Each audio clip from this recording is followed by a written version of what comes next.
আলোচিত ১-১১ অধ্যায়ের অন্যতম বিতর্কিত চরিত্র সাবেক সেনা কর্মকর্তা লেফটেন্যান্ট জেনারেল মাসুদ উদ্দিন চৌধুরী অবশেষে গ্রেফতার হয়েছেন। সোমবার ২৩ মার্চ দিবাগত রাতে রাজধানীর বারিধারা ডিওএইচএস এর বাসা থেকে তাকে আটক করে ঢাকা মহানগর গোয়েন্দা পুলিশ।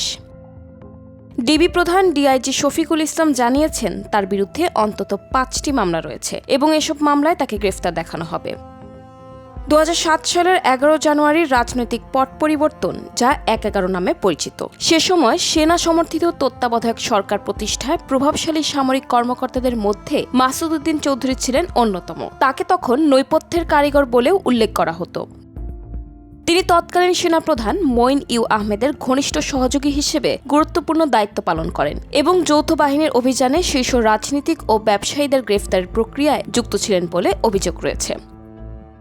১-১১ পরবর্তী সময়ে আলোচিত -2 ফর্মুলা এবং রাজনৈতিক নেতাদের গ্রেফতার ও নির্যাতনের অভিযোগ নিয়েও তার ভূমিকা নিয়ে বিতর্ক রয়েছে। ১৯৭৫ সালে রক্ষী বাহিনীতে যোগ দিয়ে কর্মজীবন শুরু করেন তিনি।